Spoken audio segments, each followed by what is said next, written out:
Welcome to What's Happening. Here are the top 5 stories. At number 1, Anambra State Governor Professor Chukwuma Soludo has relieved all political appointees in his administration of their duties, directing them to hand over to permanent secretaries or the most senior civil servants in their respective ministries, departments, and agencies. The directive comes a day after the governor's second-term inauguration, according to a statement signed by the permanent secretary, Office of the Secretary to the State's Government, Nwabali. The affected appointees are to complete the handover on or before the close of work on Wednesday, March 18, 2026, to relevant officials who will oversee affairs pending the formation of a new cabinet. At number 2, the Independent Corrupt Practices and Other Related Offences Commission has refuted claims that it sought a fresh extension of the detention of former Kaduna State Governor Nasir Ahmed El-Rufai during court proceedings in Abuja on Tuesday. In a statement issued by its head of media and public communication, John Ode, the commission said reports suggesting it applied for an extension of El-Rufai's remand on Tuesday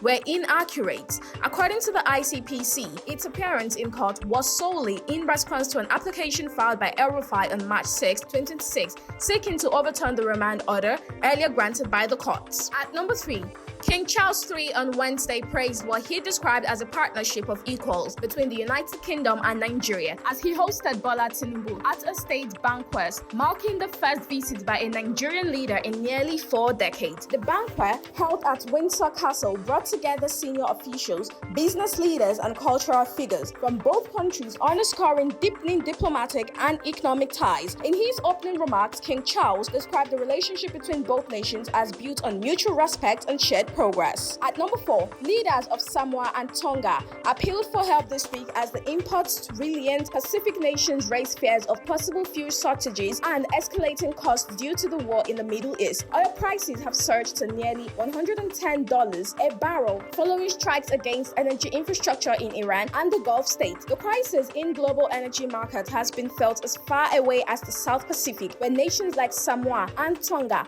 are heavily reliant on imported petroleum. In Samoa, about 2/3 of the country's energy generation comes from imported diesel fuel. At number 5, Super Eagles head coach Chelle has shaken up his squad ahead of the Nigeria's upcoming international friendlies, leaving out some of the team's biggest names, including Victor Osimhen and first-choice goalkeeper Stanley Nwabali. The Nigeria Football Federation announced a 23-man list on Wednesday for the 2 matches, with Chelle keeping a number of experienced players while also bringing in new faces. Captain Wilfred Ndidi will lead the team alongside Alex Iwobi in midfield. Ademola Lookman is expected to spearhead the attack in Osimhen's absence. That's all for now. See you next time on What's Happening.